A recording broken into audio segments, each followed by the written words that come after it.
कातिल कौन? दोस्तों नमस्कार, मैं एक बार फिर हाजिर हूँ एक और नई कहानी के साथ, जो कि थ्रिलर, सस्पेंस और रोमांच से भरी एक मर्डर मिस्ट्री है। दोस्तों, जिन लोगों ने चैनल को अभी तक सब्सक्राइब नहीं किया है, उनसे रिक्वेस्ट है कि वो सब्सक्राइब जरूर कर लें। तो चलिए कहानी शुरू करते हैं। कहानी की शुरुआत एक छोटे से गांव सुमेरपुर से होती है। यह पहाड़ियों के बीच बसा हुआ एक छोटा सा गांव है, जहां हर कोई एक दूसरे को जानता है। यह जगह बहुत ही शांतिपूर्ण है, लेकिन इस शांति को तोड़ने वाला एक खौफनाक हादसा होने वाला है। इसी गांव में शहर से घूमने के लिए सुमित नाम का एक नौजवान लड़का अपने दोस्त रवि के घर आया हुआ है। दोनों गांव की एक नारियल पानी की दुकान पर नारियल पानी पीते हुए बात कर रहे हैं। सुमित नारियल पानी पीते हुए, अरे यार, यह गांव कितना शांत है, यहाँ कोई परेशानी नहीं है। रवि मुस्कुराते हुए, हाँ, यही तो खास बात है हमारे गांव की। कोई चिंता नहीं, कोई फिक्र नहीं। रात का समय होता है और सभी लोग अपने अपने घरों में सो रहे होते हैं। तभी एक चीख सुनाई देती है। वह किसी महिला की चीख थी, डरावनी आवाज में, बचाओ, बचाओ, कोई है। लेकिन उसकी चीख रात के सन्नाटे में दब कर रह जाती है। गांव में सुबह सुबह हड़कंप मचा हुआ है। सभी लोग एक घर के सामने इकट्ठा हुए हैं। पुलिस टीम भी मौके पर पहुंच चुकी है। इंस्पेक्टर शेखर लोगों से पूछताछ कर रहा है। तभी गांव का मुखिया भी वहां आता है। शेखर मुखिया से बात करता है। इंस्पेक्टर शेखर, यहाँ क्या हुआ है मुखिया जी? गांव का मुखिया घबराते हुए, सर, रात को एक महिला की चीख सुनाई दी थी। सुबह जब हम वहां पहुंचे तो उसका शव मिला। इंस्पेक्टर शेखर आश्चर्यचकित होकर, किसका शव मिला?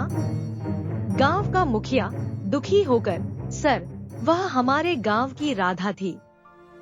बहुत ही अच्छी और सरल लड़की थी। कुछ दिन पहले ही इसके माँ बाप की मौत एक हादसे में हो गई थी। वह इस घर में अकेली ही रहती थी। मुखिया इंस्पेक्टर शेखर और उसकी टीम को लेकर राधा के घर के अंदर जाते हैं। पुलिस की टीम जांच शुरू कर देती है। राधा का शव बिस्तर पर पड़ा हुआ है। उसके गले पर निशान है। इंस्पेक्टर शेखर जांच करते हुए, यह साफ तौर पर मर्डर है। हमें कातिल और इस कत्ल के पीछे का कारण जल्द से जल्द पता करना होगा। सिपाही अर्जुन ध्यान से देखते हुए, सर, यहाँ कुछ अजीब निशान है। ऐसा लगता है जैसे किसी ने जबरदस्ती अंदर घुसने की कोशिश की हो। इंस्पेक्टर शेखर सोचते हुए, हाँ, अर्जुन, एक एक सबूत बहुत अच्छे से इकट्ठा करो। तब तक मैं गांववालों से पता करता हूँ कि राधा की किसी के साथ कोई दुश्मनी तो नहीं थी। इंस्पेक्टर शेखर गांव के लोगों से पूछताछ करता है। सभी लोग राधा की तारीफ करते हैं और कोई दुश्मनी की बात नहीं बताता। इंस्पेक्टर शेखर, क्या राधा के साथ किसी का कोई झगड़ा हुआ था? गांव की महिला रोते हुए, नहीं सर, राधा बहुत ही शांत और प्यारी लड़की थी। उसका किसी से कोई झगड़ा नहीं था। इंस्पेक्टर शेखर राधा की सबसे करीबी सहेली सविता से मिलने जाता है। इंस्पेक्टर शेखर संवेदनशील स्वर में, सविता, मुझे पता है कि यह समय तुम्हारे लिए बहुत मुश्किल है, लेकिन अगर तुम्हें कुछ भी पता हो तो बताओ। सविता आंखों में आंसू लिए, सर, राधा ने कुछ दिन पहले मुझसे कहा था कि उसे किसी ने धमकी दी थी। वह बहुत डरी हुई थी। इंस्पेक्टर शेखर चौंकते हुए, धमकी? किसने दी थी यह धमकी? सविता कांपते हुए, मुझे नहीं पता सर, उसने नाम नहीं बताया, लेकिन वह बहुत घबराई हुई थी। इंस्पेक्टर शेखर गांव के सबसे बुजुर्ग व्यक्ति रामू से मिलने जाता है, जो गांव की सभी पुरानी कहानियां जानता है। इंस्पेक्टर शेखर सावधानी से, रामू जी, क्या आपको किसी पुराने झगड़े के बारे में कुछ पता है? रामू धीरे से, हाँ बेटा, बहुत साल पहले राधा के पिता का एक बड़ा झगड़ा हुआ था, लेकिन यह बात अब पुरानी हो चुकी है। इंस्पेक्टर शेखर ध्यान से सुनते हुए, किससे झगड़ा हुआ था? रामू सोचते हुए, यह झगड़ा हरिया नाम के एक आदमी से हुआ था। हरिया को गांव से बाहर निकाल दिया गया था। इंस्पेक्टर शेखर और उसकी टीम हरिया को खोजने निकलती है। उन्हें पता चलता है कि हरिया पास के शहर में रहता है।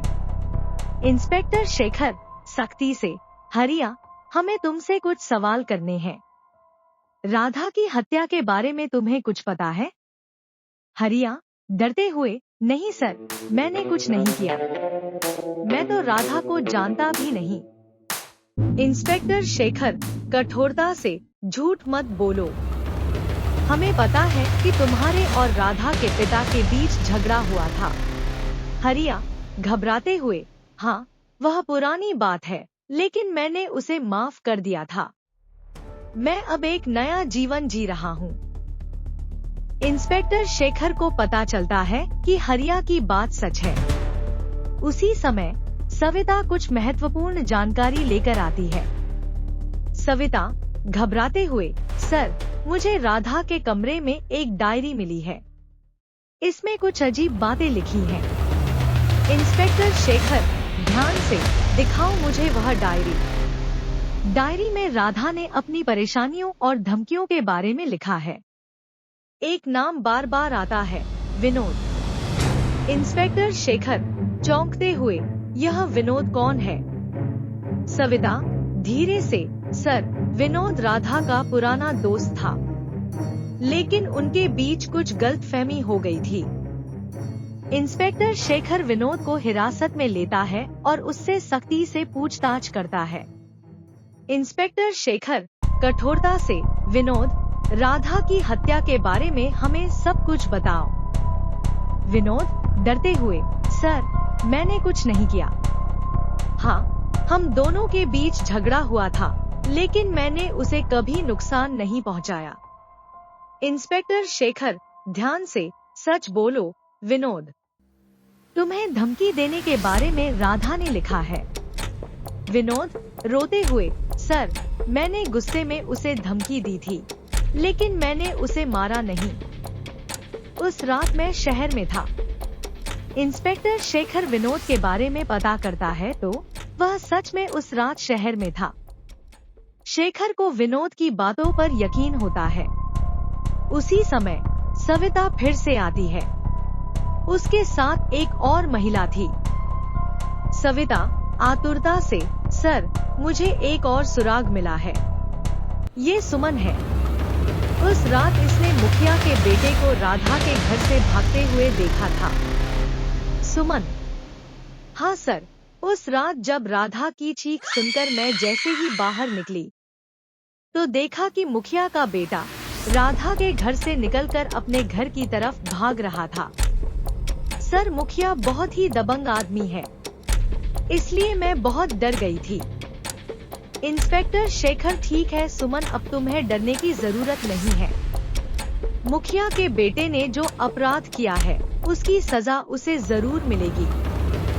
अब तुम लोग घर जाओ, जब बुलाऊंगा तुम गवाही देने आ जाना।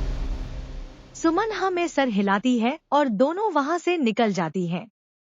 इंस्पेक्टर शेखर सिपाही अर्जुन से, अर्जुन, अपनी टीम तैयार करो, आज रात चुपचाप मुखिया के यहाँ दबिश देना है, वरना मुखिया अपने पॉलिटिकल पहचान का इस्तेमाल करके अपने बेटे को बचा लेगा। अर्जुन, यस सर, हमें यह काम बहुत ही सावधानी से करना पड़ेगा। इंस्पेक्टर शेखर और उसकी टीम उसी रात मुखिया के घर पर दबिश देती है। मुखिया का बेटा भागने की कोशिश करता है, लेकिन पुलिस उसे पकड़ लेती है। मुखिया अपने पॉलिटिकल पहचान की धमकी देता है, लेकिन इंस्पेक्टर शेखर उसकी एक नहीं सुनता। इंस्पेक्टर शेखर मुखिया के बेटे को थाने लेकर आता है और सख्ती से पूछताछ करता है। इंस्पेक्टर शेखर गुस्से से, देख मुझे तो ये अच्छी तरह से पता है कि राधा की हत्या तुमने ही की है, लेकिन अब तू सीधे से अपने मुंह से सब कुछ कबूल कर ले। तेरे लिए यही अच्छा होगा। क्यों किया तूने राधा का मर्डर? मुखिया का बेटा, गंभीरता से, राधा ने मेरी इज्जत खराब कर दी थी। उसे सबक सिखाना जरूरी था। इंस्पेक्टर शेखर, थप्पड़ मारते हुए, राधा ने ऐसा क्या कर दिया था तुम्हारे साथ, जो तूने उसकी हत्या कर दी? मुखिया का बेटा, सर मैं राधा से बहुत प्यार करता था, और जब एक दिन मैंने अकेले में उससे अपने प्यार का इजहार किया तो उसने गुस्सा होकर कर मुझे थप्पड़ मार दिया। मुझे बहुत गुस्सा आया सर, और मैंने उसे मार डाला। इतना सुनकर कर इंस्पेक्टर शेखर को गुस्सा आ जाता है और वह मुखिया के बेटे को पीटते हुए कहता है, इंस्पेक्टर शेखर, कठोरता से, तुझे शर्म नहीं आती? एक अनाथ लड़की की इज्जत से खेलना चाहता था और उसे प्यार का नाम दे रहा है। ये प्यार नहीं, तेरे दिमाग का एक घिनौना पाप था। और जब राधा ने उस गंदगी को मानने से इनकार कर अपने साथ हो रहे पाप के खिलाफ अपनी रक्षा करनी चाहिए तो तेरी इज्जत चली गई। कानून तो तुझे इसकी सजा जरूर देगा। ऐसी धारा लगाऊंगा कि तुझे फांसी तो मिलेगी ही, तुझे इसकी कीमत चुकानी पड़ेगी। पुलिस मुखिया के बेटे को कोर्ट में पेश करती है और फिर सुमन की गवाही पर उसको उम्र कैद की सजा होती है और राधा को न्याय मिल जाता है और गांव में एक बार शांति वापस लौट आती है। इंस्पेक्टर शेखर और उसकी टीम को न्याय दिलाने पर गर्व महसूस होता है। दोस्तों, एक यह कहानी आपको कैसी लगी कमेंट करके जरूर बताना, और कमेंट करने वाले का नाम मैं अपनी अगली कहानी के अंत में लूंगा।